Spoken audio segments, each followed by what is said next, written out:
Hey guys, welcome back to my channel. Today we're going to do a different thing. It's going to be character background. That's where I'm going to be looking at TV characters from either Marvel, mostly Marvel at this point, maybe some DC characters depending, and we go through who these characters are, especially the unknown ones. And today's first one is going to be Agatha Harkness. So if you guys are all caught up to episode 7 of WandaVision, then you guys saw the big reveal that the Agatha character is also a witch. And from that catchy song at the end, you're probably looking at her as the big villain reveal. But do you know who Agatha Harkness is? Chances are you don't, unless you're a comic book fan and geek, or read Fantastic Four number 94 in 1970.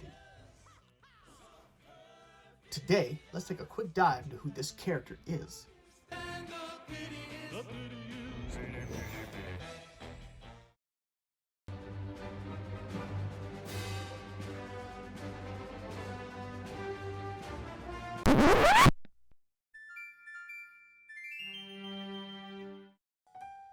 Created by the now past Stan Lee and Jack Kirby, Agatha debuted in 1970 in Fantastic Four number 94, where the FF go back up against the Frightful Four, who at that time included the Wizard, Sandman, Post-Pot Pete, and Madame Medusa, or as we know her, Medusa, who at that time was being mind controlled by the Wizard, who was suppressing her memories.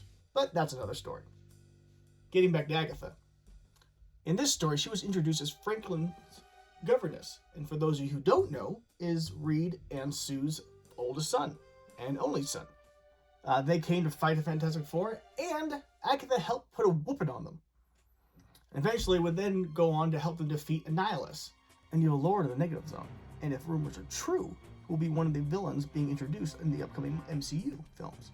It was soon after that her son, Nicholas Scratch, revealed her to be a former member and leader of a secret society of witches in New Salem, which is in Colorado, because where else would it be?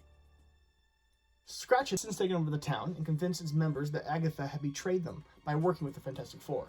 And so, as one would do, they kidnapped her to try her for her crimes, and then burn her at the stake.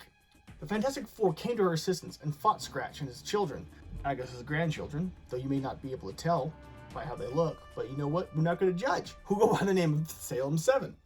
Of course, as used to be, the heroes won, and the bad guys lost, which is a good thing when it happens. If you want that now, you gotta go over to anime. She then moved on to go and train Wanda in the ways of magic, Wanda being the Scarlet Witch. But the inevitable, of course, happened, and her grandchildren, the Salem 7, resurfaced and succeeded where their father failed, were able to capture her and then burn her at the stake. It was after this that she reached out to Scarlet Witch as a ghost. Wanda then battled the Salem 7, but in the fight, New Salem got destroyed. But with some influencing from Agatha, she was able to funnel the power to get herself pregnant with her and Vision's children. Later, once their kids began showing signs of power and the Vision was destroyed, Agatha popped up alive again. How? Comic books. I mean, come on guys, this is comic books. Regardless, she showed up right in time to find Wanda losing it, very much like she does in episode 7. It's at this point another well-known Marvel villain from the comic shows up, one with ties to not only Wanda, but Ghost Rider and Spider-Man, and that is Mephisto. He shows up claiming that her children are not really her children, but are manifestations of her soul. Again, that's another story. And depending on what we get after episode 8, I might have to do a Mephisto video. But again, back to Agatha. Throughout her appearance in the comics with Wanda, she's a friend, going so far as to call her the daughter she never had. So it begs the question, is that twist ending at the end of episode 7 just a red herring? And Agatha is actually there to help Wanda? Or is Marvel taking liberties with more less known characters to craft completely different stories? If that's true, it'll probably turn out well. I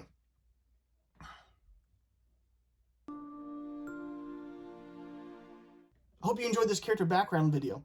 Remember to like, share, and subscribe for all of my future content, which will include videos like this, my Lego videos, all the builds. Remember guys, I have a big haunted house coming up, and of course, more video game stuff, because I love video games, you will probably love video games, and we got Zelda for probably the rest of the year. And I got a lot of projects I got planned for that, including sculpts and possibly some Lego builds. So I'll see you guys around next time.